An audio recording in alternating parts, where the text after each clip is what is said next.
Muy bien, como ya lo anunciamos, ahora vamos a tener la siguiente disertación de Mariela Gutarra Ramos, jefa de Oficina de Tecnología e Información de la Autoridad Portuaria de Perú. Adelante.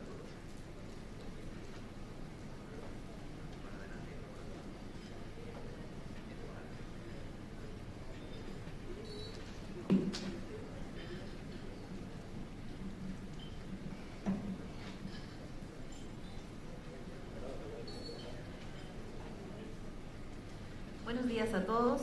Primeramente quisiera agradecer a la señora Gloria Cañas por la invitación, también a la aduana de Paraguay. Muchas gracias por la invitación. Yo soy Mariela Gutarra, vengo de la Autoridad Portuaria Nacional. En la actualidad vengo desempeñando la jefatura de la Oficina de Tecnologías de la Información.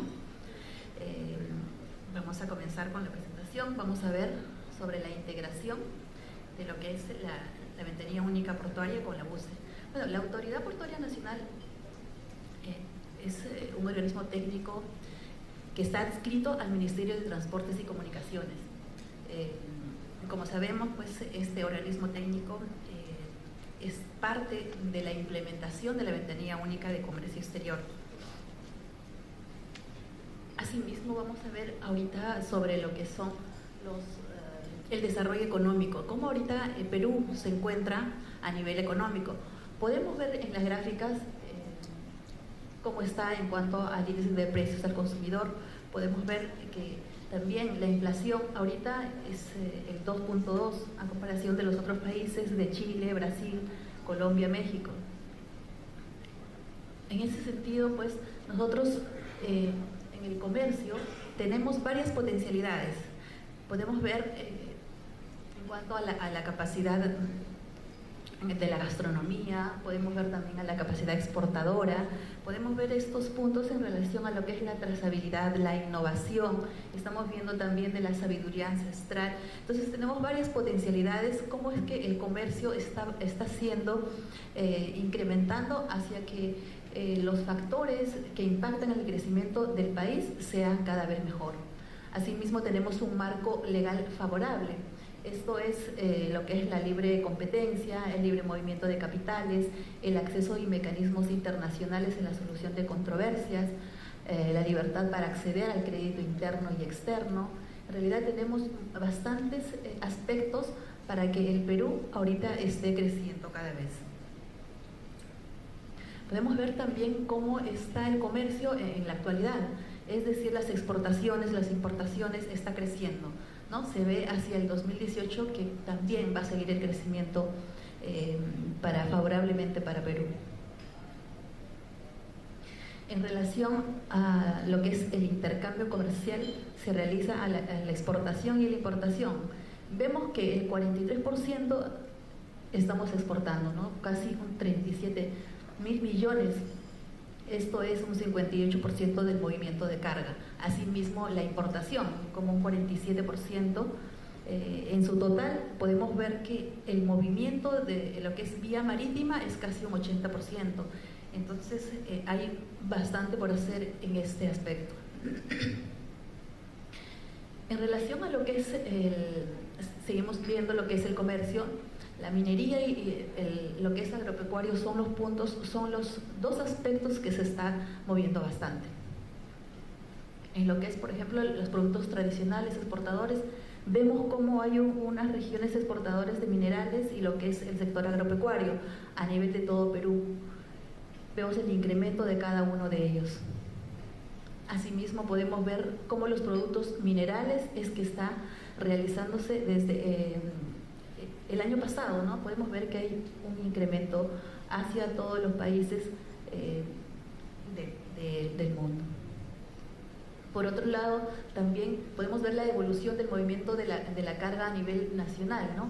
Eso, si vemos en lo que es exportación e importación, está creciendo cada vez más, ¿no? Si proyectamos cuánto va a ser a nivel de cada año, vemos desde el 2010 a la fecha, pues ha crecido bastante en total de toneladas métricas.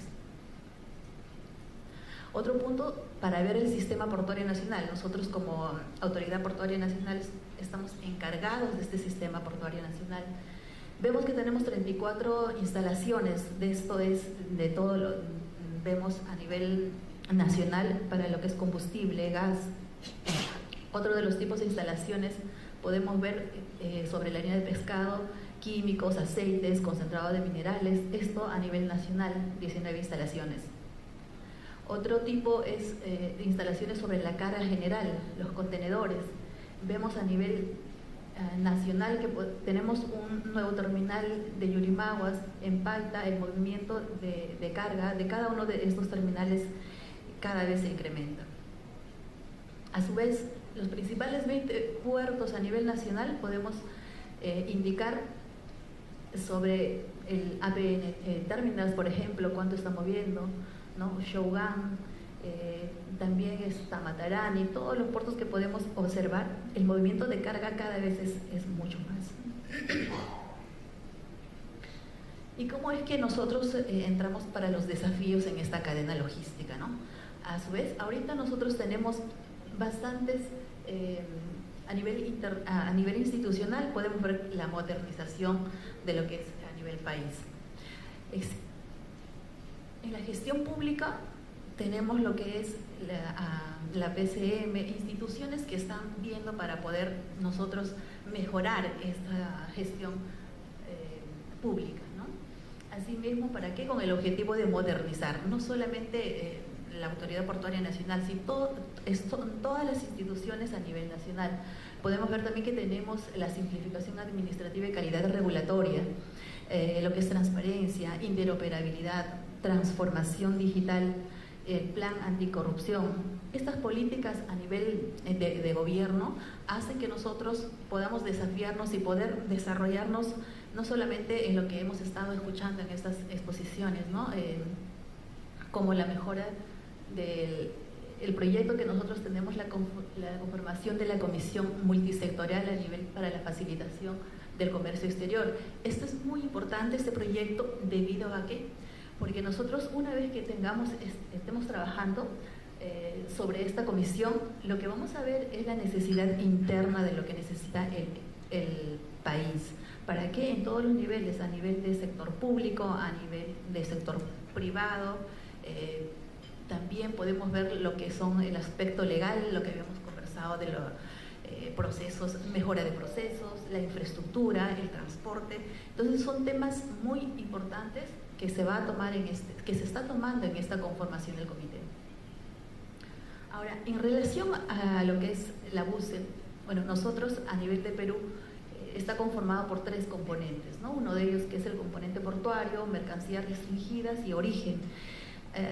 Como órgano técnico descentralizado, el componente portuario hemos diseñado desde que teníamos papel. Nosotros hemos implementado el componente portuario desde que el anuncio de la recepción y despacho de naves se hacía con papeles. Hemos mejorado el proceso, hemos automatizado esta recepción y despacho de naves, y una vez que tuvimos ya el componente utilizándose para lo que son agentes y la comunidad portuaria, pues se adoptó tener una sola ventanilla, ¿no? Es así que el componente portuario pasa a la BUCE y se tiene una sola ventanilla única de comercio exterior. En ese sentido, el componente portuario tiene 3 componentes a su vez, lo que es recepción y despacho de naves, estadía y licencia de operaciones. La recepción y despacho de naves, pues, está ahorita bastante avanzado. Se tiene automatizado todo lo que es la recomendación 33, los FALS, el agente marítimo está realizando ya nada con papeles, es 0 papeles. La intervención de las autoridades también está participando.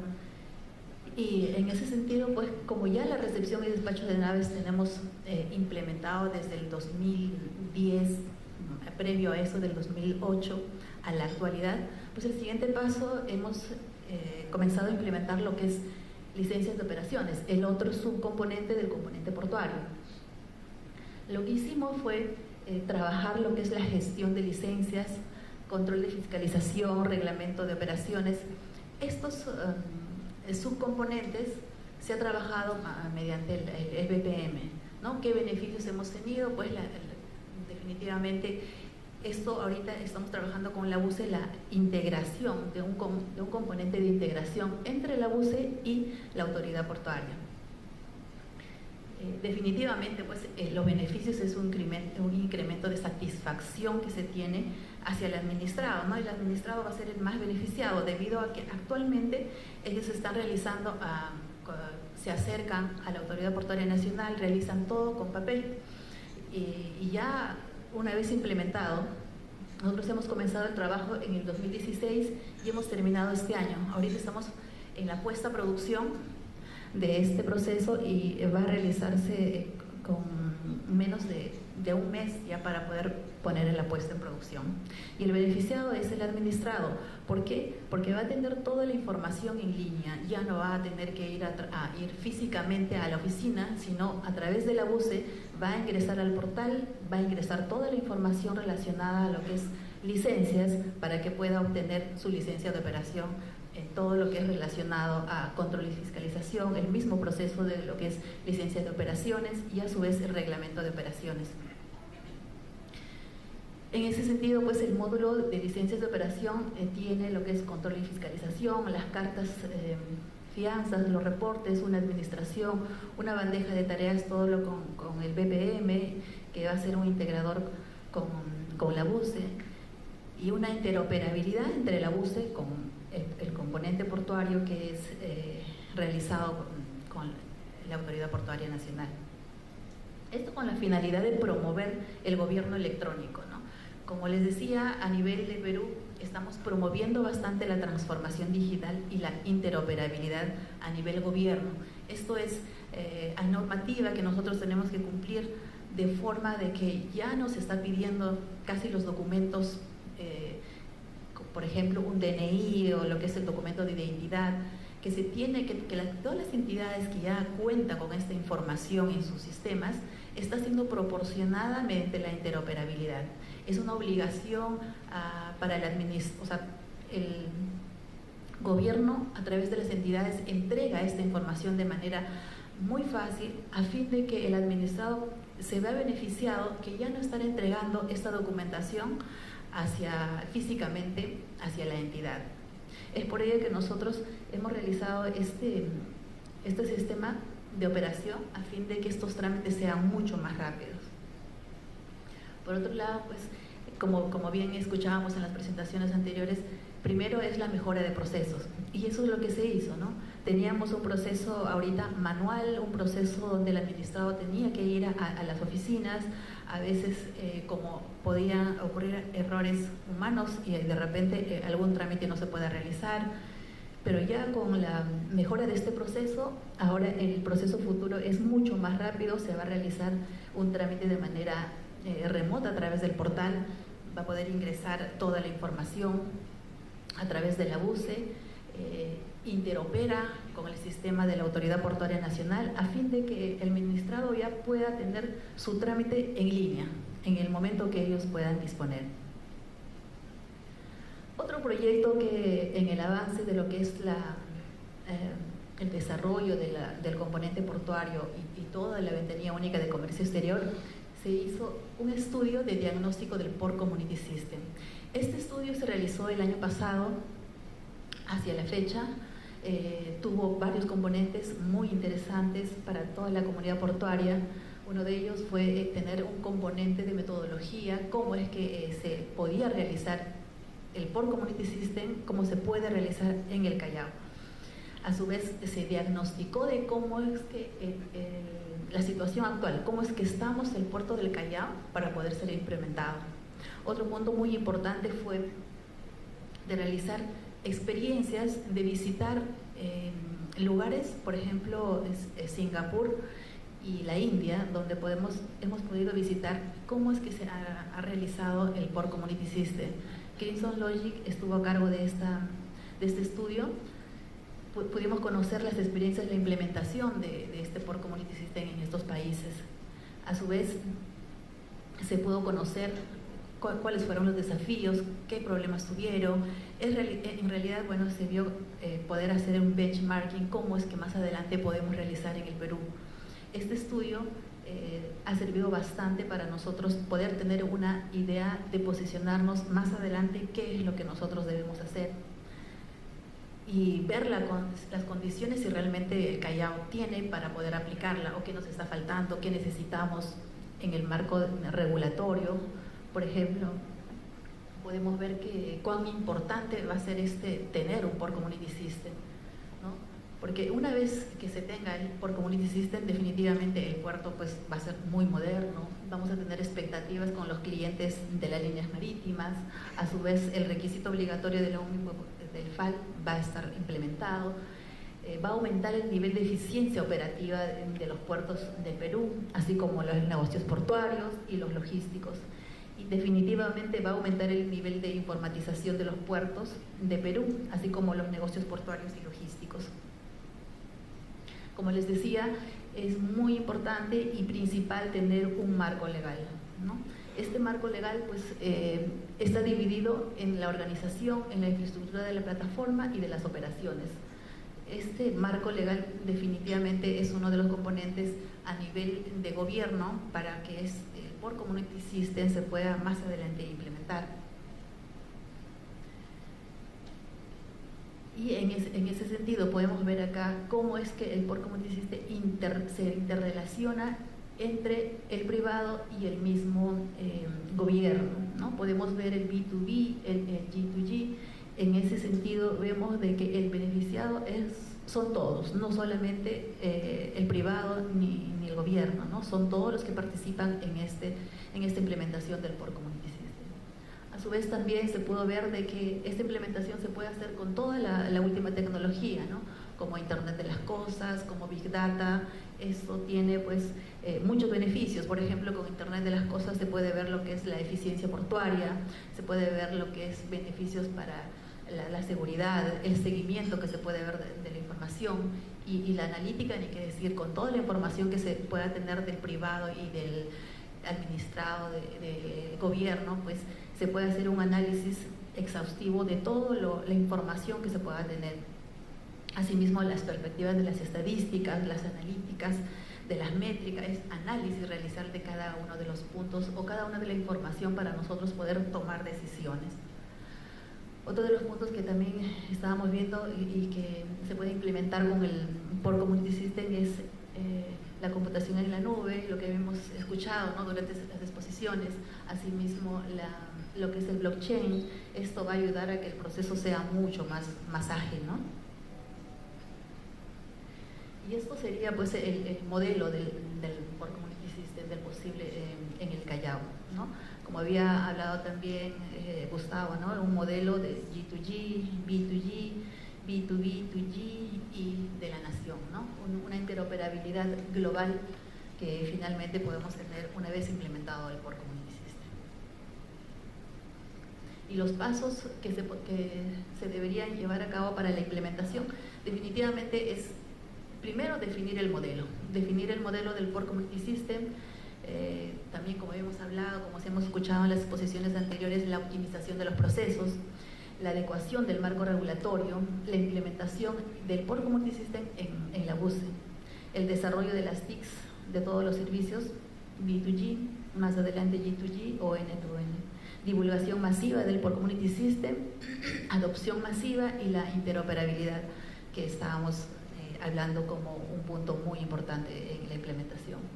Entonces, ¿qué beneficios nos va a traer el Port Community System? Definitivamente a nivel país pues vamos a tener una atracción de la inversión directa, ¿no? Va a mejorar el KPI de la competitividad logística. A su vez, a nivel de gobierno va a haber una transparencia, una formalización de la actividad comercial, mejor servicio del sector privado. Es decir, tenemos muchos beneficios una vez implementada el Port Community System. También para el privado podemos ver que va a existir una eficiencia operativa, un ambiente competitivo, un sistema de comunidad portuario que va a poder articular con los múltiples actores. Asimismo, la documentación pues va a ser manejada de forma electrónica y el acceso pues 24/7 y una autenticación segura. En ese sentido, pues los factores críticos de éxito definitivamente es una administración de cambio a nivel de gobierno que se está viendo, como les mencionaba anteriormente, con la transformación digital que está realizando el gobierno y nuestro sector también. Vamos a poder realizar uno de estos tipos de implementaciones, este tipo de tecnologías. Les comento que a nivel sector el ministro está realizando bastante cambio, está viendo esa política de transformación digital. En la actualidad estamos trabajando con unos proyectos de cero papeles, de los textos únicos de procedimiento administrativo totalmente digitales, de que la información no solamente sea para un sector, sino para un organismo, sino para todo el sector. El apoyo que se tiene con el ministro, pues definitivamente está haciendo esto, el logro de poder realizar más adelante el cambio, no solamente para el administrado, sino que es más beneficiado y por ende pues va a ser más eficiente. Asimismo podemos ver que otro de los factores críticos de éxito es el establecimiento de políticas y regulaciones. El modelo de negocio sostenible, la coordinación de los clientes, definitivamente el usuario interno y externo es el beneficiado, ¿no? El modelo que vamos a adoptar, pues se está trabajando con el Ministerio de Transportes, con el Ministerio también de el MINCETUR, que es el Ministerio de Comercio Exterior, de manera que nosotros podamos realizar ya la implementación del Port Community System. Una hoja de ruta más o menos de cómo podría ser el trabajo que vamos a realizar con los actores, pues definitivamente se va a comenzar con lo que es un concepto de cómo vamos a llevar a cabo un concepto inicial del Port Community System. Asimismo vamos a ver lo que es el diagnóstico. Bueno, ya hemos visto parte del diagnóstico. Luego vamos a realizar algunas consideraciones del proyecto básico que son como factores críticos de éxitos, que definitivamente la voluntad política es lo que prima, ¿no?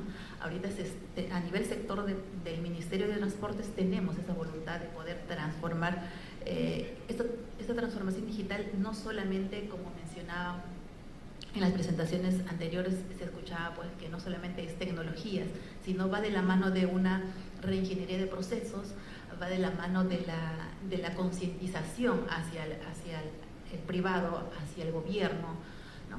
Entonces es muy importante esta consideración de la voluntad política. El establecimiento de un comité directivo y mesas de trabajo. Esto se ha estado viendo, se está trabajando, como por ejemplo habíamos mencionado en el proyecto de facilitación de comercio, pues estamos teniendo en ese marco de tener un comité y poder ver que se pueda tener ese liderazgo de poder trabajar e implementar este tipo de herramientas, ¿no? El ambiente legal propicio definitivamente es, como mencionaba, uno de los factores muy importantes para este tipo de implementaciones. Asimismo, los estándares internacionales que ya hemos estado viendo en estas presentaciones anteriores, y lo que es la identificación de posibles obstáculos también, ¿no? Hace esto que nosotros más adelante podemos minimizar riesgos.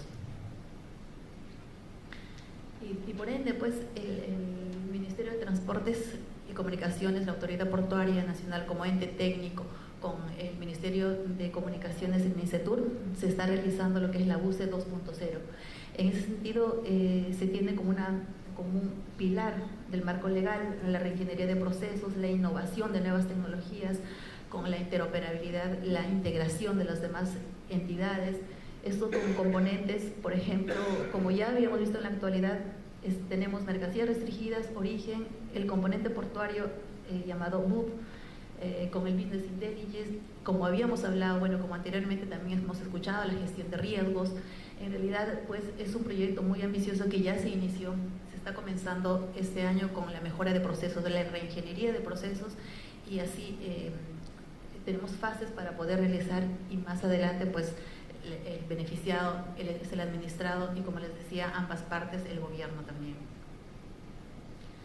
Eso es todo. Muchas gracias.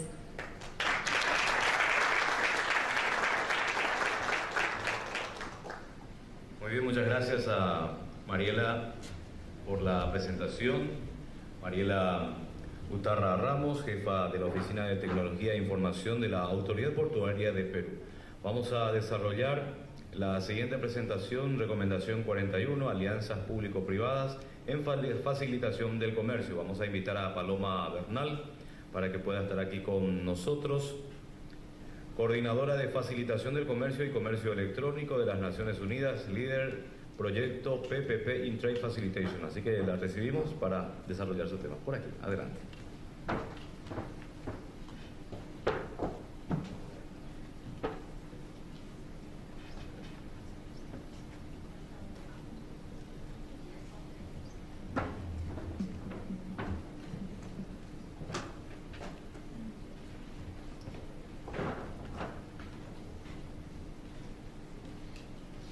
Buenas tardes, gracias por estar aquí. Es un honor para mí presentarles la recomendación 41 que lideramos en Naciones Unidas para realizar un dossier que facilite la aplicación de las alianzas público-privadas en materia de comercio.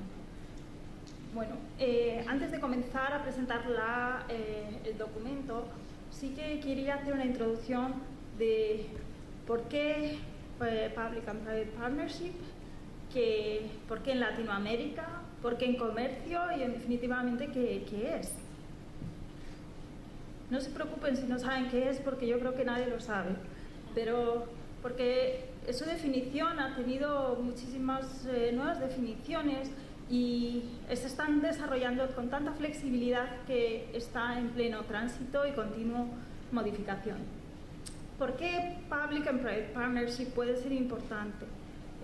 Bueno, la razón fundamental de las alianzas público-privadas vienen de la mano de que las necesidades de infraestructuras, por ejemplo, solamente si tenemos en cuenta las que se necesitan en Asia, se han valorado en un estudio realizado por el Banco Asiático de Desarrollo, en el que su importe equivaldría a 8,3 trillones de dólares para continuar con su crecimiento económico.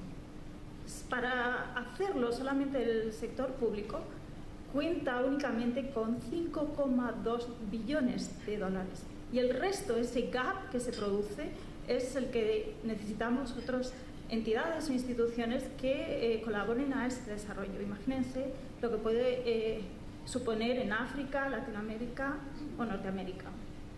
Bueno, en el objetivo número 17, no sé cómo pudo. El objetivo número 17 de desarrollo del milenio de Naciones Unidas habla tímidamente sobre las alianzas para los objetivos, y ahí se menciona la necesidad de la colaboración de entidades privadas. ¿Por qué en Latinoamérica?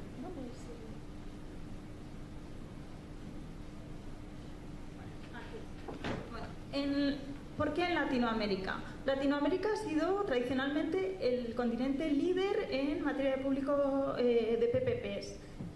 Recientemente East Asia,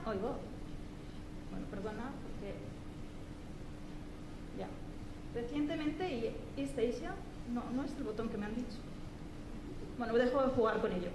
Pues recientemente East Asia ha superado en materia de PPPs a Latinoamérica, con 2.111 proyectos desde 1990. ¿Qué ha pasado últimamente en el mundo con los proyectos PPPs? Bueno, ha habido una fuerte decadencia en el año 2012-13 que en Latinoamérica llega con un retraso únicamente de 1 o 2 años. ¿Qué proyectos se han realizado? Bueno, en Latinoamérica, en 2015, se han realizado 144 proyectos y el importe en millones de dólares son 381.000. Todavía, en los últimos años, Latinoamérica ha estado haciendo fuertes inversiones en PPPs. ¿Cuáles son los países que más han invertido en PPPs? Brasil es el líder latinoamericano en materia de PPPs, y le sigue México y le sigue también Argentina. ¿Qué es lo que ha pasado en los últimos años? ¿En qué proyectos, qué sectores han invertido en PPPs? Bueno, esta transparencia, que es del 2012, se refleja los sectores tradicionales para implementar PPPs: energía, telecomunicaciones, transportes. Ninguna sorpresa. años más tarde, después del 2012, si nos ponemos en el 2015, aparecen que las telecomunicaciones comienzan a ser un sector para invertir en PPPs, lo cual no es nada tradicional. Piensen que detrás de esas telecomunicaciones están software y ya no tenemos nada material en el que el sector privado tenga un activo de valor. Y además esos activos van perdiendo valor con el paso del tiempo. Y es además donde en materia de facilitación de comercio va a tener su apoyo, por ejemplo, en materia de single window. Es un PPP de comunicaciones. Pero, ¿qué ocurre con los PPPs? ¿Por qué ese descenso en número de proyectos y qué es lo que ocurre? Muchas relaciones público-privadas no han sido exitosas. Hay muchos casos en que sí, y les voy a contar también ejemplos en que son muy exitosas, pero hay, por ejemplo, el marco legal es un problema y la seguridad de los contratos también es un problema, así como el tiempo de duración de dichos contratos. Con lo cual no tenemos ningún marco legislativo único para en materia de PPPs y todavía vamos a estar lejos de obtenerlo. El Banco Mundial y Naciones Unidas han tenido muchas reuniones y por conflictos de intereses no se ha logrado un legal framework, un marco legal único para materia de PPP que sirva de paraguas a todos los contratos de PPPs que se hagan. Pero nadie va a cesar en el empeño de dar seguridad jurídica y lo que sí que se pueden hacer y se está planeando desde MIGA y otras instituciones es crear agencias legales de PPPs no vinculantes, pero que sirven para reflejar la seguridad jurídica, sistemas de seguimientos, más datos para conocer qué proyectos, la viabilidad de cada uno de los proyectos y qué se ejecutan, cómo se ejecutan, y agencias de seguimiento. Bueno. Ahora ya sí que me meto en contarles el contenido de la recomendación número 41 de UNCIFAT. Como directora de ese proyecto, codirigiéndolo con otra persona que se llama Maurice Diamond, a mí creo que no es totalmente satisfactorio y ha tenido muchos conflictos de intereses también su propia publicación, porque en realidad es una recomendación para todo tipo de proyectos de PPPs. Y yo creo que en materia de facilitación de comercio vamos a tener un abanico muy grande de tipos de proyectos PPPs, en los que se pueda aplicar un corredor, un single window, un puerto, carreteras, caben tantas cosas que una recomendación global es muy difícil. Nuestra intención fue, y no conseguimos ninguna aprobación, lo cual no cierra las puertas para que siga posteriores desarrollos de estos tipos de recomendaciones específicas para cada uno de sus contratos, es que sean muy específicas de cada uno de los proyectos, conociendo el detalle y así poder ayudar realmente a la aplicabilidad de PPPs en materia de single window. Pero sin embargo, lo bueno que tiene esta recomendación es que sea cual sea el tipo de proyecto que ustedes puedan hacer, pongan mucha atención porque se dan consejos muy válidos que deben de tenerse en cuenta y que ayuden a su éxito. ¿Qué es PPP? En realidad es un outsourcing de infraestructuras o servicios. Nosotros dejamos de esta manera que el sector público se haga cargo de todos los servicios. Y son contratos normalmente a largo plazo con objetivo de financiar, diseñar, implementar y operar infraestructuras y servicios. Con lo cual, cuando definimos PPPs en facilitación de comercio, lo que queremos hacer es aplicar eso en estandarizar, armonizar procesos. ¿Vale? Ningún secreto. ¿Cuáles son los beneficios que dice el texto? Y verán que seré crítica con la recomendación que con el equipo yo misma he estado haciendo. Acelera el comercio, incrementa la oferta y la competitividad de las empresas, la competencia, el tener más agentes que se involucren en materia de facilitación de comercio, reduce costes porque buscamos eficiencia y favorece el acceso de recursos y habilidades. ¿Y qué otros beneficios dicen en esta recomendación? Que disminuye las disputas, que aumenta la calidad de los servicios, que disminuye la corrupción. ¿Se lo cree? Puede ocurrir, pero puede no ocurrir. De hecho, siempre que haya una transacción entre el sector público y el sector privado, puede ser un motivo de aumentar las disputas, disminuir la calidad de los servicios y aumentar la corrupción.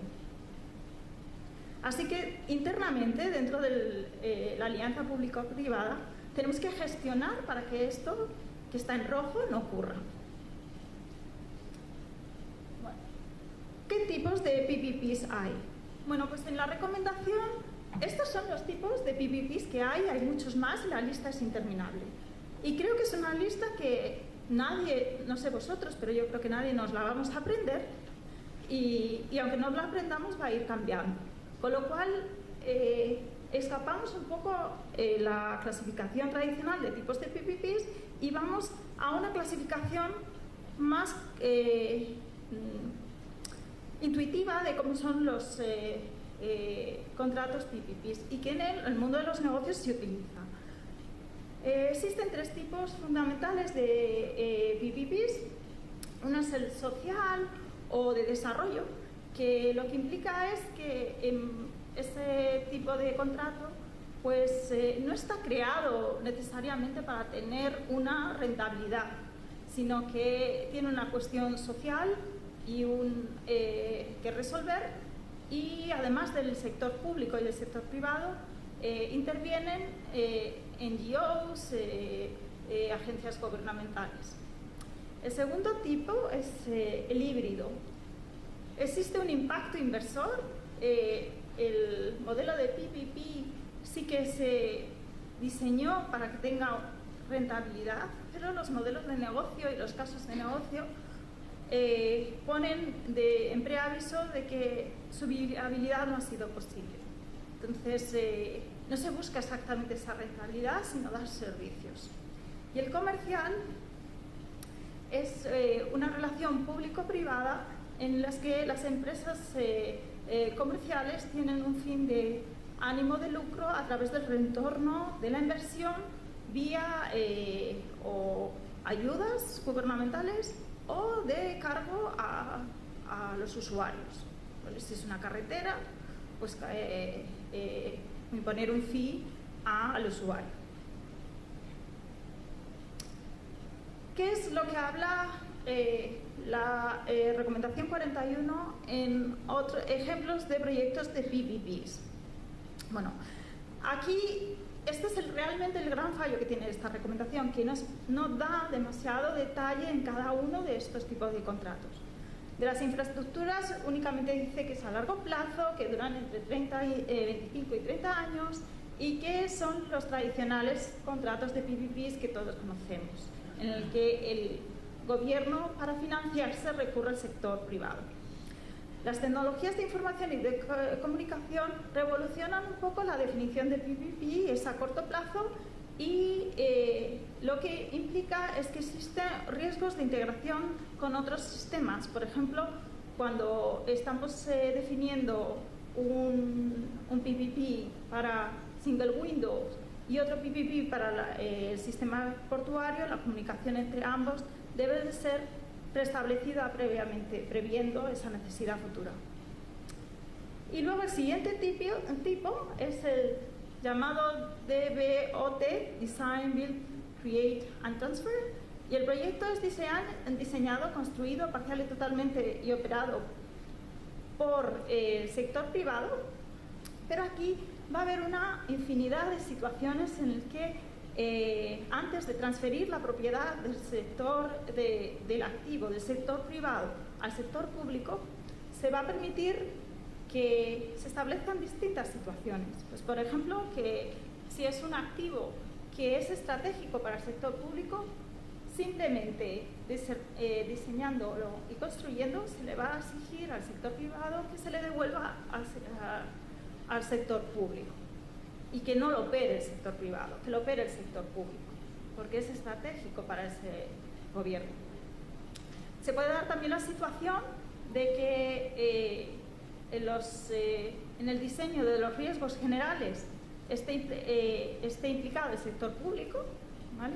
Sepamos más o menos qué riesgos puede tener ese servicio, pero en el desarrollo íntegro de los riesgos lo haga el sector privado y después lo transfiera al sector público. También se puede dar la solución de que el sector público reciba el activo una vez sea explotado y tengan un conocimiento de training por parte del sector privado para que ellos lo puedan operar, ¿vale? ¿Qué tipos de PPPs hay en comercio, facilitación de comercio? Bueno, está la ventanilla única, los corredores logísticos, los puertos y la gestión coordinada de fronteras. Aquí otra vez la recomendación no es muy específica en ninguno de ellos, ¿vale? Pero sí que os puedo dar algunas recomendaciones que se dan en este texto para que se puedan aplicar mejor. En el caso de la ventanilla única, lo que es importante es definir algo que ya sabemos previamente, definir los servicios que tienen que alcanzar la ventanilla única, ¿vale? Esta definición debe ser muy exhaustiva. Después hay que ver si existe la integración de los datos con otras funciones. Por ejemplo, queremos saber si queremos hacer un standalone de la ventanilla única, un standalone aeroportuario, si queremos integrarlo con el sistema portuario. Y también lo que es un importante aspecto es ver la remuneración que va a tener esa ventanilla única, porque el sistema de remuneración del PPP puede revolucionar el propio business model de este negocio. ¿Y por qué digo esto? Porque imagínense que vamos a poner un hospital y que privado, con gestión privada, para luego transferirlo al sector público. Voy a poner ejemplos casi todos de comercio, pero creo que esto podría ser un buen ejemplo para darnos cuenta de cuál es el grave problema de un mal diseño del business model.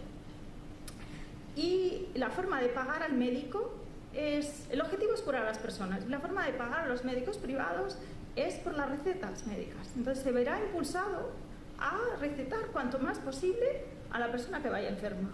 No estamos defendiendo que se cure a la persona. Entonces hay que ver cómo llegar al objetivo que queremos y implantar el business model. Bueno, en cuanto a los corredores de comercio, lo que dice es que, bueno, aquí tiene una implicación geográfica muy importante, que el sector privado, únicamente dice que el sector privado va a aportar conocimientos, va a aumentar la eficacia, reducir los costes, los cuellos de botella y las barreras técnicas. Y es cierto, porque el sector privado se va a dar cuenta mejor dónde falla el sector público en los corredores de comercio.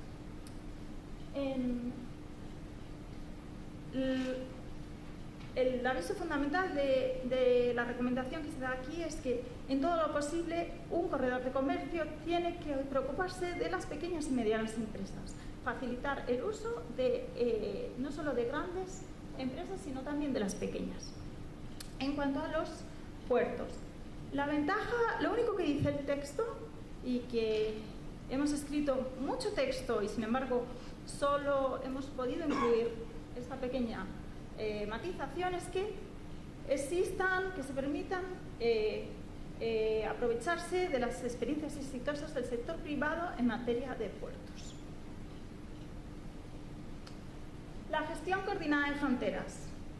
Bueno, aquí lo importante aspecto en materia de facilitación de comercio en PPPs es que se requiere la temprana participación de las empresas y agencias en la plataforma técnica. Cuanto antes involucremos a todos los stakeholders en nuestros proyectos, más exitosos será. No solamente a aquellos que los usan, sino al que reciba externalidades positivas o negativas de ese sistema. Bueno, aquí es donde ya la recomendación se vuelve mucho más técnica y yo creo que tiene más fruto que puedan aprovecharlo. porque habla del estudio de viabilidad, aplicable a cualquier tipo de proyecto. Y aquí es fundamental, y en el siguiente paso me van a oír decir que también es fundamental. Pero es que en todas estas fases hay que tener un tremendo cuidado para que estos proyectos sean viables. La primera cosa que pongo en la transparencia es innovar en servicios. Y si me salgo del guión, os puedo contar innovaciones de servicios, para que vean que cómo a veces la viabilidad de los proyectos de PPPs deben acompañarse de otros pequeños PPPs que acompañen al fundamental. Innovar en pequeños servicios requiere una apuesta y a veces no es tan importante. Imagínense que queremos, y deben ser más amplios que el propio objetivo del contrato principal de PPPs. Nosotros queremos integrarnos en la cadena de valor de las empresas globales. Si es así, debemos dejar actuar a otras entidades. Por lo tanto, por ejemplo, si queremos hacer el tracking de las vacas y utilizar ese tracking de las vacas en el sistema portuario e integrarlo en las cadenas de valor, sería una posibilidad. Innovar en servicios de PPPs. Conozco un caso, por ejemplo, utilicen el puerto, el aeropuerto para cualquier tipo de pequeño PPP. Hay un caso de un señor que paseaba mucho por Budapest para hacer una escala cuando los vuelos a Rusia paraban y tenían que estar una noche. Budapest tiene unas farolas muy bonitas. Les cuento esto para que vean la originalidad de innovar en servicios. Este vendedor de lámparas se fijó que, bueno, algún día quería vivir allí y hacer negocios allí.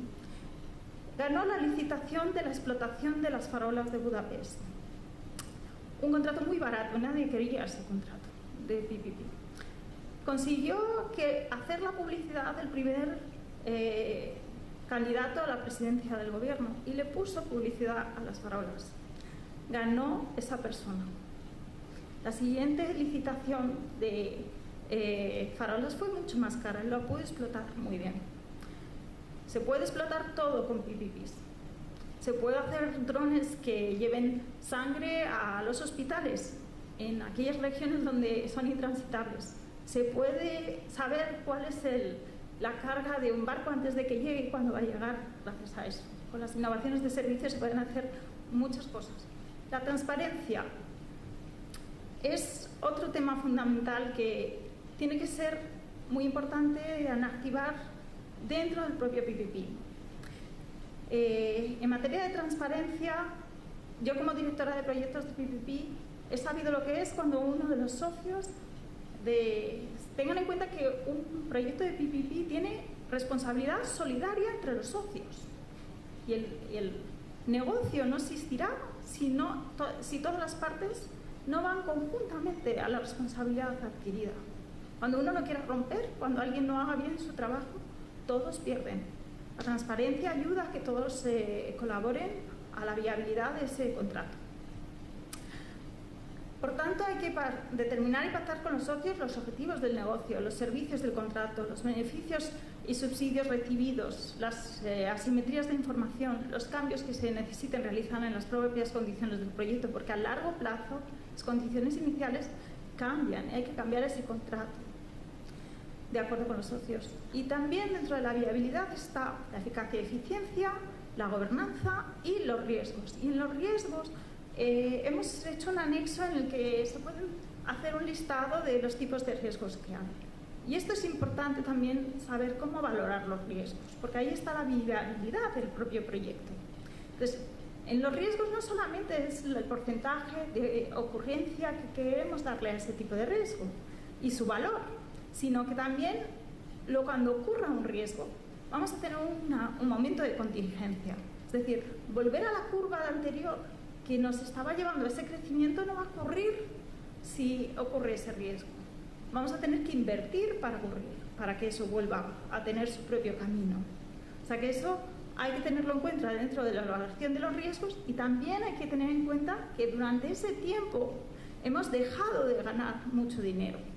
Entonces la planificación inicial ya no va a servir. O sea que no solamente hay que valorar los riesgos, sino que hay que proporcionar información sobre las contingencias y los costes del ritmo normal de actividad. Entre los riesgos que muchos contratos no tienen, se van a sorprender, porque si estamos hablando de que los PPP son a largo plazo, ¿cómo es posible que existen muchísimos contratos que uno de los riesgos no sea la inflación o el tipo de cambio? Increíble, ¿no? Ocurre. No están en esa lista. Léanse la lista y que sea un must to have en todos esos tipos de contratos. ¿Por qué ocurre? También ocurre que los precios parecen como constantes o que suben siempre. Los precios de las mercancías a veces decaen, sobre todo en tecnologías. Prevéanlo, ¿vale? Bueno. Y la palabra clave aquí es consulta, consulta y consulta. Los organismos de consulta hacen un gran favor a la propia viabilidad de los proyectos. No les digo quién ni les digo dónde, pero les cuento varias anécdotas. Por ejemplo, siempre, como todo proyecto de PPP, hacer un puerto, una carretera, tiene externalidades positivas porque crean trabajo y negativas porque puede ser penalizar al medio ambiente. Siempre va a tener críticas, siempre vamos a tener enemigos y siempre va a cambiar el criterio en el que se ven las cosas. Consulten, que sean los propios stakeholders los que tomen una decisión y ustedes les hagan responsables de la decisión tomada. Qué fácil es culpar a alguien de decir, ¿no querías esta parte de la tierra para servicios públicos, esta otra parte para agricultura y esta otra para tener un bosque? Pues díganme, ¿dónde cortamos? Y yo ya no me echen la culpa de que ya tenemos menos bosque, que ya tenemos más parte de la agricultura, porque siempre va a haber un tercero que resulte perjudicado. Es la decisión entre todos, está la solución. Otra consulta, por ejemplo, para que vean los errores humanos que graves pueden ser. En el canal de Panamá hubo un problema en la ejecución del proyecto cuando se le olvidó impermeabilizar parte del canal y las aguas salinas se mezclaron con aguas de río. ¿Cómo a alguien se le ocurrió no impermeabilizar, ¿no? En la consulta, en muchos stakeholders, eso no pasa por alto, ¿no? O, por ejemplo, cuando haya retrasos en la ejecución de un proyecto.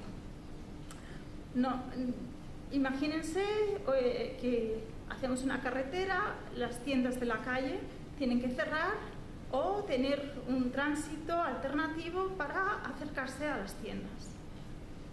Por el retraso de las obras, los comerciantes se pueden sentir perjudicados. Si los comerciantes tienen poder en las decisiones de ejecución del proyecto, están avisados. Las quejas y, por tanto, indemnizaciones por ese PPP en esa carretera son mucho menores. Es más lento, pero garantiza mayor satisfacción. Bueno, por lo tanto, hay que divulgar las funciones, monitorearlas, hacer más abierta el acceso a la información, un entorno facilitador en el que se consensue o se apoye que el sector privado tome parte en la proporción de servicios públicos. Y mucha transparencia, para que esa información fluya y haya un entendimiento entre las partes. Las dificultades son muy amplias entre los distintos agentes y lo más importante es encontrar las medidas que nos hagan ver el grado de avance y el éxito de ese proyecto. Bueno, en la eficacia y eficiencia en el estudio de viabilidad viene por saber cuáles son las ganancias que se producen gracias a que intervienen en la parte privada. La maduración del proyecto es otra de las partes fundamentales que recoge esta recomendación. Y aquí lo que quiere decir por value for money es que cada uno de los de los intervinientes dentro del partenariado o la alianza público-privada, que pueden ser muchas agencias en una aduana, o pueden ser muchos también entes privados, o sea, que no solo véanlo como dos partes, sino que existen una parte privada y una parte pública, pero de muchos agentes. Lo que va a ocurrir es que hay que saber valorar cuál es la parte que aporta cada uno de ellos. Por tanto, no solamente su responsabilidad, sino también la forma de remunerar, cuál es el business model y cómo hacemos que esto sea viable. Como os decía, la parte de pago hace cambiar ese modelo, porque en sistemas de tecnología, por ejemplo, si queremos hacer un tracking por móvil y el sistema de pago, va a hacer que los agentes cambien su rol. Si antes, por ejemplo, el agente principal pudiese ser un banco, ahora a lo mejor es en la telefonía móvil, ¿no?, que es el que guarda los datos dentro de nuestro móvil. Y estamos dejándole perder esa influencia al banco. Bueno, el entorno facilitador de los PPPs es un clima de inversiones. Y como os decía, lo que nos va a ocurrir es que si hacemos imagínense una empresa de sistemas informáticos que realiza un single window, y esa empresa es europea y realiza el single window en Uruguay, y lo que nos encontramos es que cuál es el sistema legal del PPP. Entonces, ya os he contado que no existe unanimidad o un marco único legal de PPPs, pero también lo que nos va a ocurrir es que qué legislaciones tenemos que contemplen PPPs o extracción o procurement, y no hay tantas leyes. Cuando no hay ese marco legal, lo que nos va a ocurrir es que un contrato tan largo como, por ejemplo, hacer una obra de infraestructuras, podría estar gobernado en el sistema jurídico por un contrato tan diferente como es el contrato de privados. Los contratos privados de comercio son el mismo contrato que es cuando yo me compro un cuaderno en la librería que cuando hago una carretera. Es tan diferente que lo que tenemos que observar es que cuál es el sistema legal que debemos aplicar. La recomendación 41 lo que establece es que al ser posible hay que aplicar el sistema legal de la entidad pública en el país de la entidad pública, no tanto de la entidad pública del país donde se realiza el proyecto y no de la entidad privada. Bueno, existen muchos riesgos, los riesgos de cambios legales, contractual, y esos son muy importantes para lo que determina la gobernanza. La gobernanza, yo soy de las que pienso que está dentro del propio partenariado, la propia alianza. Bueno, en ese entorno facilitador yo creo que Latinoamérica cuenta con bastantes unidades de PPPs. ¿Qué son las unidades de PPPs? Pues las unidades de PPP son las agencias que deberían de estar pendientes de qué proyectos hacer, estar coordinadas con una estrategia, cómo quiero que mi país crezca con este tipo de inversiones. ¿Qué es lo que necesita en transporte? ¿Qué es lo que necesita en single window? ¿Qué es lo que necesita? Y tener esa estrategia y tener la flexibilidad de actuar localmente, tener un PPP, un comité en el que se piense de forma global y se actúe de forma local. Es muy importante que pequeños agentes intervengan, small scale PPPs, esos nuevos negocios que os digo que pueden formar parte de una red de PPPs dentro de un mismo sistema aeroportuario, carreteras, puertos, etc. Por lo tanto, cuando tenemos una unidad local de PPPs, nos daremos cuenta de las necesidades locales, de la forma de que podemos innovar en dar servicios e integrarlos dentro de una estrategia. Estas unidades de PPP deberían de proporcionar toda la documentación para el bidding process, el sistema de concurso, asegurar su viabilidad, dar un training para saber los mejores casos de PPPs y, en definitiva, hacer una retroalimentación de sistemas de PPP de casos de éxito.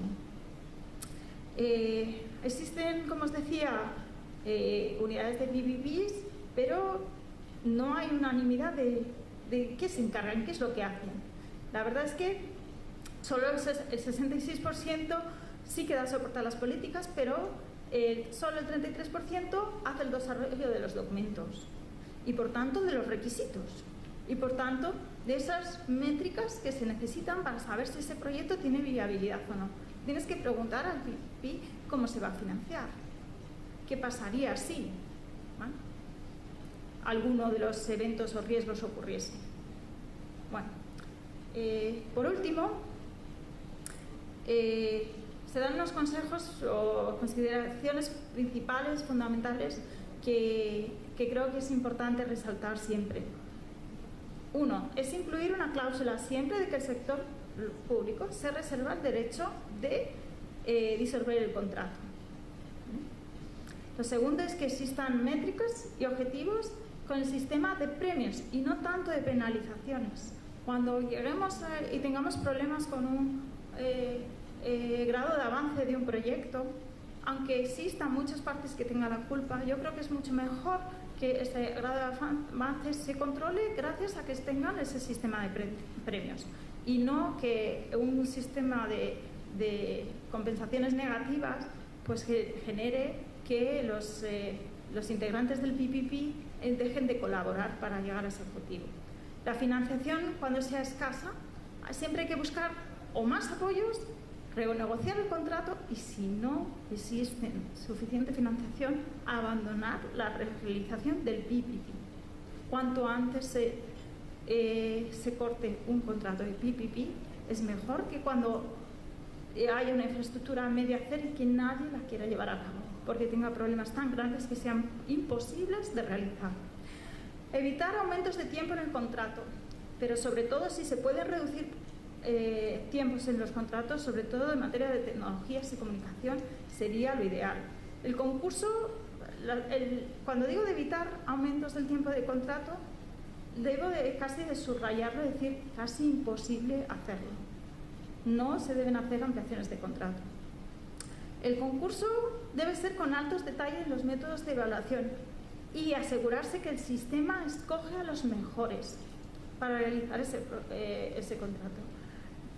Y, por supuesto, en materia de facilitación de comercio, si hacemos un PPP para facilitar el comercio, si ese servicio al final resulta que necesita un cobro un pago de un fee por parte del usuario, no convirtamos el PPP en otra barrera de comercio. No convertir ese cobro en una forma de que es un trámite más, sino que está hecho para facilitar. La cláusula de confidencialidad de datos, aquí habría mucho que decir. ¿Qué datos se comparten? ¿Dónde están la sede de esos datos? Y nunca olvidar que el dueño de los datos es el propio individuo y que lo tiene que gerenciar el sistema público. En aquellos contratos en el que existan el conocimiento, el know-how, revierte tanto en el sector privado y el sector público desconoce, que mantenga siempre el control y que pueda hacer consultas de esos datos continuamente. La custodia de la cláusula de datos, de confidencialidad de datos, también perjudica al sector privado, no solamente al sector público. Cuando compiten dos empresas que previamente se conocen por un proyecto y saben las debilidades de uno y otro para concursar en el próximo PPP, eso les perjudica. Y en el mundo de la ingeniería en el que yo me muevo, al final todo el mundo se conoce y esa confidencialidad de datos no existe. Las unidades PPP pueden ayudar a esa confidencialidad. Bueno, y muchísimas gracias por su atención y si tienen preguntas, encantada de responderlas.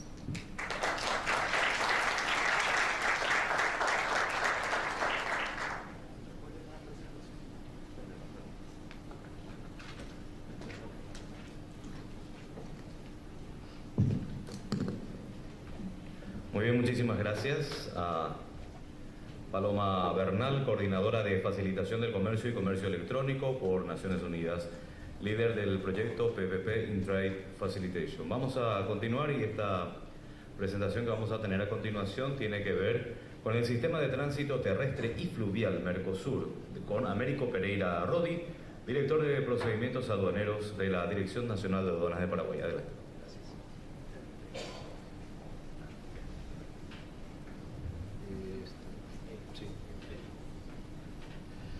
Buen día a todos. A ver, yo creo que el tema central de esta convocatoria, seguramente mis compañeros que son expertos en la materia lo habrán desarrollado suficientemente, y a mí me han encargado simplemente el tema menor, en este caso, hablarle de lo que nosotros en Paraguay venimos haciendo para facilitar el comercio, facilitar la logística en aduana mediante el uso de la tecnología.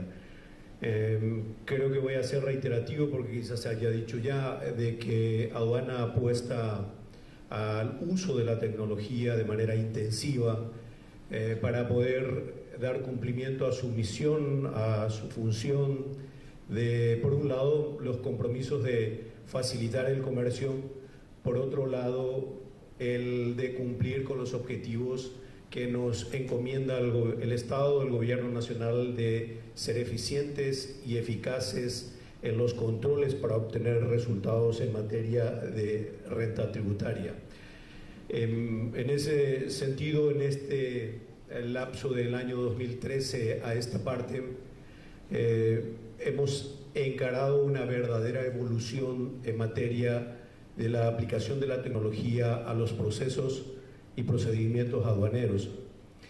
En ese aspecto tenemos una riquísima experiencia en el uso de informaciones anticipadas y muchísimos otros aspectos que parten del propio registro de las personas vinculadas a la actividad aduanera de manera electrónica, en diferentes modalidades de informaciones que nos anticipan, y sobre todo la vía aérea, que está aplicado con muchísimo éxito, y eso nos permite que todas estas informaciones converjan en un sistema de gestión de riesgo que, por un lado, nos facilita la identificación de operaciones comerciales de importación que pueda significar un riesgo tributario y quizá de otro orden también.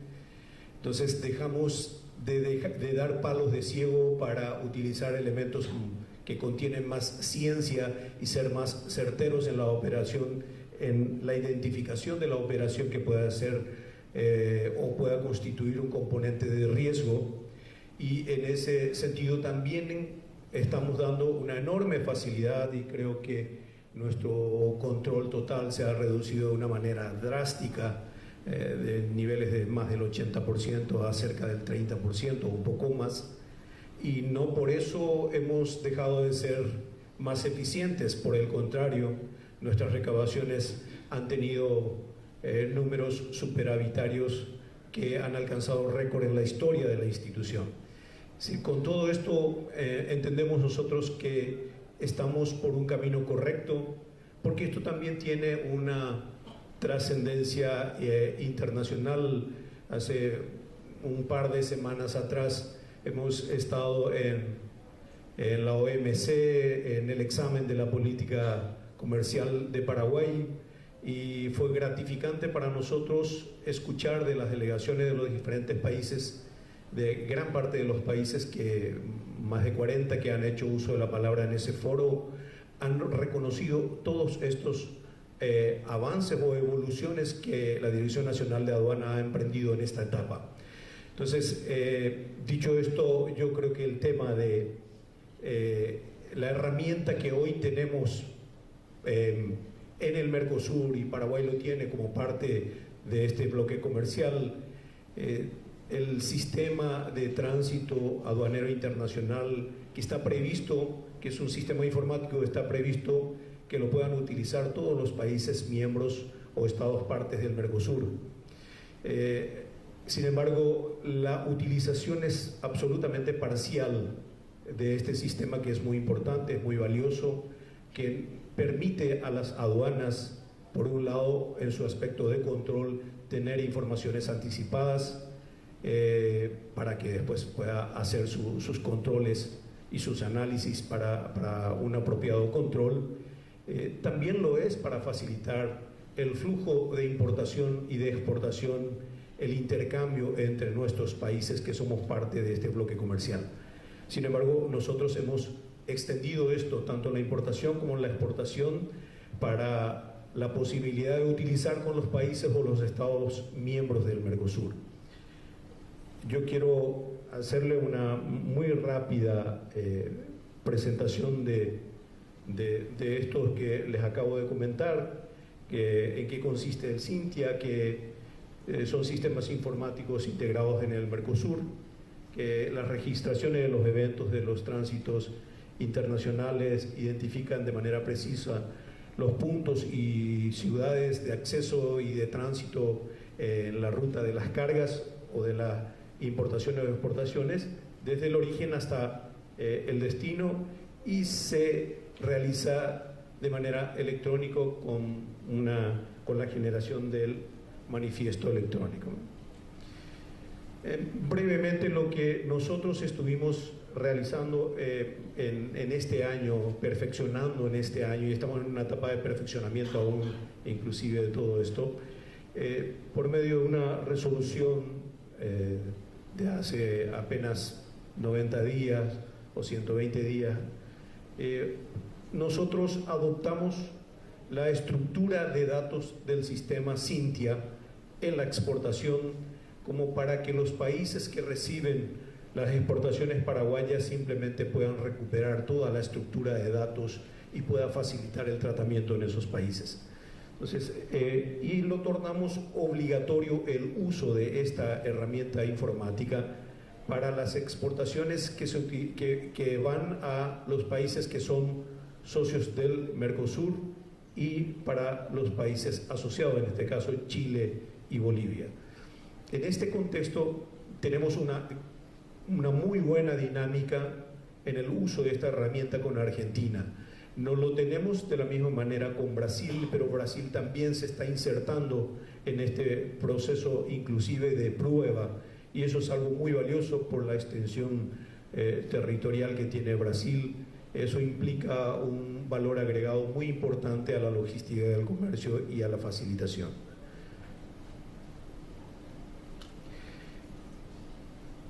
Esto le hablaba de la exportación con una ruta informática, con toda la estructura de las exportaciones que salen de Paraguay a estos países por la vía terrestre.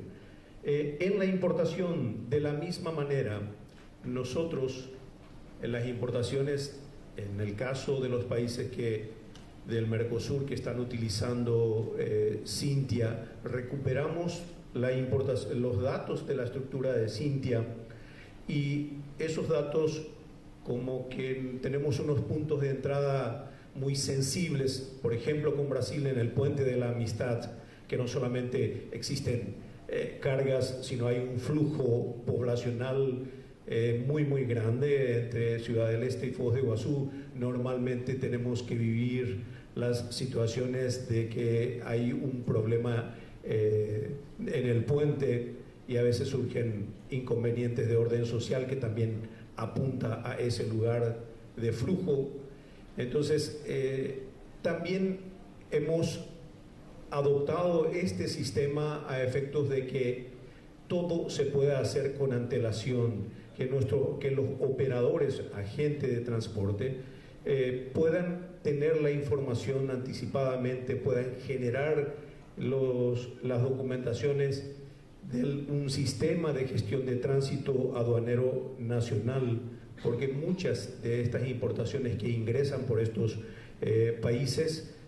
por estos puntos de entrada de estos países, en Argentina, aquí en Falcón o en Encarnación, encontramos unos mecanismos como para que cuando llegue al punto de destino se pueda encontrar facilitación y reducción de costo. Quienes operan en el país saben de que hay un costo de acompañamiento que está en la legislación aduanera de los tránsitos nacionales. Estos costos, mediante estos procesos automatizados inclusive, se han reducido a la mínima expresión, porque primero son servicios que se prestan y están ya reducidos únicamente a los servicios efectivamente realizados, porque hay proceso de identificación plena de estos tránsitos y de quienes puedan acompañarlo. En ese sentido hay una reducción, reconocido por los propios operadores, de que hay una reducción muy importante en materia de costo y naturalmente de tiempo para todos. Es lo mismo, el origen de la información en el caso Cintia terrestre y inclusive de la carga aérea cuando tengamos que hacer un tránsito multimodal, son informaciones que tenemos de manera anticipada en el caso aéreo y del Cintia que recuperamos, y en este momento estamos trabajando lo que denominamos por ahora se llama TEMAFLU, la información anticipada de las cargas que son transportadas a Paraguay por la vía fluvial. La idea es replicar el mismo proceso que tenemos en la vía aérea, también por la vía fluvial, de tal modo que aún vayamos profundizando nuestro proceso de facilitación y seguir con la misma eficiencia y eficacia en cuanto a resultado, eficiencia en cuanto a identificar los procesos que pudieran ser de riesgo y seguir aumentando inclusive las posibilidades de la recaudación en materia tributaria que nos exige el gobierno, la verdad, con mucha intensidad, ¿verdad? Entonces, esta es una enorme facilitación que se tiene en este momento y estamos trabajando, estamos en un proceso de interacción con los operadores de la vía fluvial como para que podamos trabajar con informaciones anticipadas y facilitarles a todos el proceso de importación y exportación inclusive. Hay también un trabajo en desarrollo en el tránsito fluvial en cuanto a la hidrovía Paraguay-Paraná.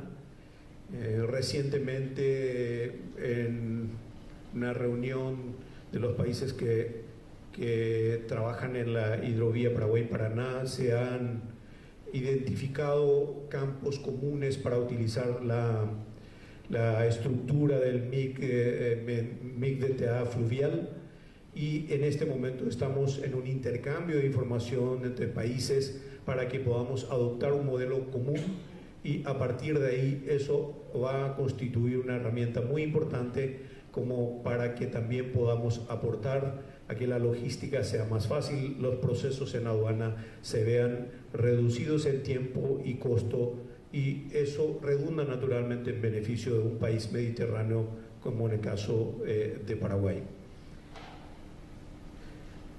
Yo tengo este tema, por eso les decía que a mí me han dejado el tema menor como para poder compartir con ustedes. Agradezco el tiempo y la atención que me han brindado. Muchas gracias.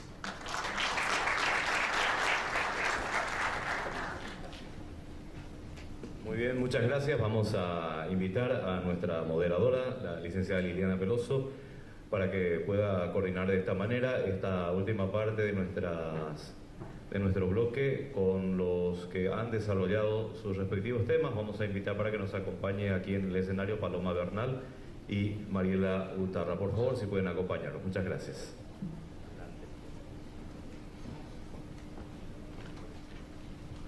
Gracias, Cristian. En honor al tiempo, vamos a cortar un poquito el tiempo de la sesión de preguntas. Muchas gracias una vez más a nuestros participantes por acompañarnos.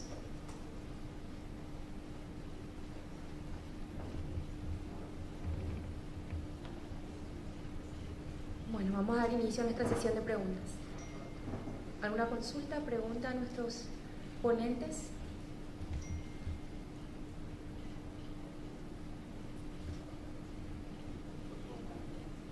Estuvo muy claro por lo visto, así mismo, señor. ¿Ninguna consulta? Al fondo, el señor, por favor. Hola, buenos días. Luis Asensio. Pregunta para Paloma y para el delegado de aduanas de tránsito. Primero para Paloma, respecto a nuevos requerimientos que aparecen en las infraestructuras vigentes que tienen un contrato ya establecido ¿qué modalidades sugerirías tú para incorporar a esas infraestructuras mejoramientos tecnológicos que no estaban contemplados en el contrato original y que, como dijimos en la mañana, podrían habilitar para que un corredor, por ejemplo, se transformara en un corredor inteligente, por ejemplo, y que comience a dar información a los distintos usuarios y en avance a puertos o zonas francas o lugares de origen-destino de ese corredor? ¿Cómo convertir desde la PPP infraestructuras tradicionales en inteligentes? Y para el señor de Paraguay, si el MIC-DTA, ¿cómo ha sido la experiencia del cruce de fronteras y el intercambio de información con puertos? Desde el punto de vista de que esa información la tienen los sistemas de aduana y tienen esa información en avance, la procesan y hacen eficiente el paso transfronterizo, pero mi pregunta es cómo esa información y si hay experiencias concretas de mejoramiento de cómo esa información la pueden utilizar los puertos para, por ejemplo, en el caso Bolivia-Chile, en la exportación de soja, por ejemplo, por Puerto de Arica, cómo esa información puede fluir eficientemente en avance, pero ahora al puerto, a un ente distinto al aduanero, y para efectos de obviamente optimizar recursos y planificar operaciones en los puertos a partir de información de tránsito internacional. Gracias. Gracias, señora Paloma. Bueno, gracias por la pregunta. Bueno, yo creo que tiene una doble vertiente la respuesta, porque por un lado, contractualmente claro que es posible encontrar contratos de PPP que sean no solamente para hacer nuevas infraestructuras, sino también para hacer el mantenimiento. Eso implica que en ese mantenimiento y de convertir el corredor de comercio en algo mucho más nuevo, incorporando nuevas tecnologías, incorporen apartados de training, conocimiento, technical assistance, que también son contratos PPPs y son tan sencillos como hacer una simple joint venture. Entonces, por eso hacía hincapié en que el contrato fundamental de PPP puede luego acompañarse de otros muchos contratos de PPPs, cada uno con su proceso de bidding o por separado, y dárselo a aquel que mejor lo pueda hacer, estableciendo qué objetivos. Es por una parte contractualmente. En cuanto a la mejora, modernización técnica de un corredor, está claro que todo lo que sea vincularlo desde el principio al final de la cadena de valor logística, que incluye sistemas de tracking, en que las empresas privadas tienen muchísimo que decir, no solamente las infraestructuras tradicionales que proporciona el sector público, van a ser fundamentales, y yo creo que hay que imitar muchísimo lo que pasa en Asia y cómo eso que está pasando en ese gran corredor, en One Belt, y cómo lo están estructurando. Yo creo que se puede aprender mucho de esos contratos públicos para saber cómo hacerlo. Las tecnologías pueden también servir para la seguridad, para muchos conceptos que no solamente son los logísticos, sino que están desde la propia empresa hasta el destino. Y no sé si he sido demasiado o bueno, muchas gracias.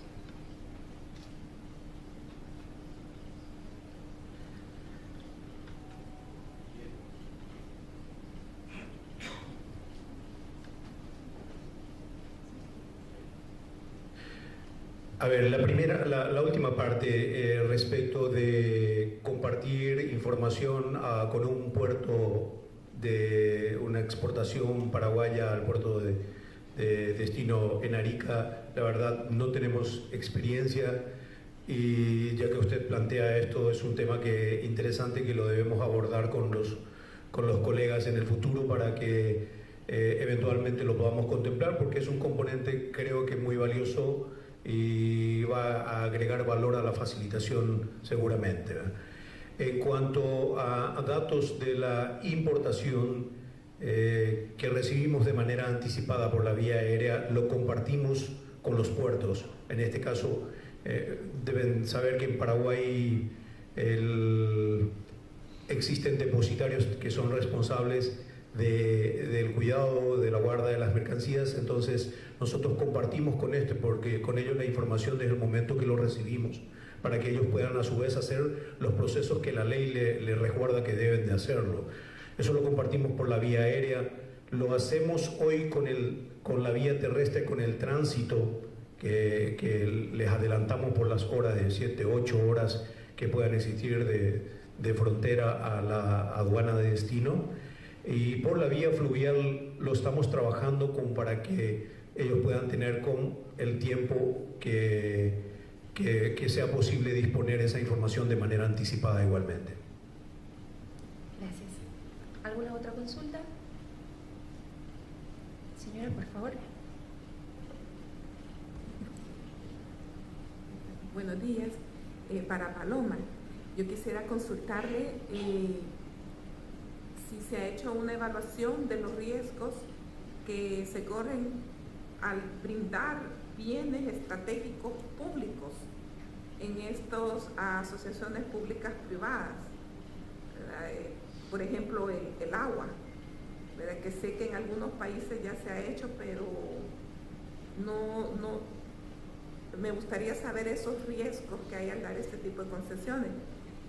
Yo vengo de El Salvador, hemos tenido concesiones, por ejemplo, de las distribuidoras de energía eléctrica, y los costos de la energía eléctrica se fueron al 800% más en manos de privados, ¿verdad? Esto causó un gran deterioro en la economía de las familias salvadoreñas. Entonces, cuando me pongo a pensar en estos asocios públicos privados, me pongo a pensar, por ejemplo, en el agua, ¿verdad? ¿Qué pasaría siendo un bien público estratégico en manos de privados? Eso sería para usted. Y para Mariela, me ha llamado mucho la atención, creo que es primera experiencia de una integración de una ventanilla de comercio con una ventanilla portuaria.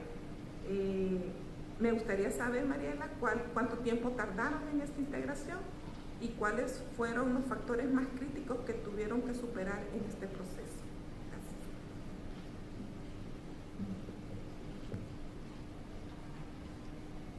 Agradezco muchísimo la pregunta porque hay un proyecto muy bonito en Paraguay. En Paraguay está sobre uno de los acuíferos más grandes del mundo, quizá el más grande del mundo. Y me llamó la atención la primera vez que estuve en Argentina, ver cómo poblaciones no demasiado remotas, pequeñas, deslocalizadas, rodeadas de tanta vegetación y riqueza natural, sin embargo no tenían acceso a un recurso tan básico como agua potable, y vi casas en las que directamente se lo proporcionaban con pozos y las cuestiones de salubridad pues ni siquiera se planteaban. La riqueza natural también daba pie a que eso existiese. Hay un proyecto, como te decía, de pequeñas PPPs en Paraguay, en el que no me acuerdo el nombre de las empresas de Paraguay, la empresa local de Asunción, pero sí que me acuerdo de ese ejemplo y te puedo pasar documentación del mismo. Este proyecto me pareció muy bonito porque la autoridad central de agua tenía un problema para proporcionar el servicio de forma rentable a esas unidades de población que están dispersas en el mapa y que sin embargo no tenían acceso a agua. Crear una canalización de agua a todas esas zonas es muy caro, y la verdad que al ser un bien básico, tampoco el sistema público podía negar la proporción de ese servicio. ¿Cómo lo solucionó? Pues realmente lo que es delegando a aquellos pequeños empresarios que, estando cerca de un acuífero y proporcionándoles la tecnología, no muy avanzada, no una gran tecnología, la tecnología para pinchar en esa bolsa de agua y proporcionar la salubridad de agua y la potabilización, podían proporcionar agua a 200, 300, 350 familias. Este pequeño PPP es pequeño en el sentido de que das trabajo a muchísimos pequeños PPPs que en cada región, en cada localidad, da ese servicio a las familias. existe un know-how, una transferencia de know-how, esta vez del sector público al privado, porque esa persona no es un especialista en aguas, en el que gracias a un contrato privado puede hacer la explotación de recursos naturales. El programa ha ido avanzando y sé que han pasado de más de 200 pequeños PPPs que se hacían el mismo tipo de contrato con la Autoridad Central de Agua paraguaya. La salubridad viene de imponer y de cómo son los sistemas para controlar esa calidad de agua y de controlar el acceso a las aguas. De cuánto hacer medidas cada X tiempo para saber cómo es ese recurso, cuánto de sostenibilidad hay en ese recurso, porque los recursos acuíferos de Paraguay, pero también de muchos sitios, son en bolsas que nunca sabes exactamente, no han podido calcular cuál es la dimensión de cantidad de agua que tiene y cuánto de conectados están un acuífero con otro. Y yo creo que ese sería un ejemplo de cooperación entre el sistema privado y público, y que esta vez el conocimiento se transfiere no del sistema privado al público, sino del público al privado. Y por eso es lo bonito, porque creas trabajo, creas empleo y creas la proporción de servicio, y de forma barata y sostenible.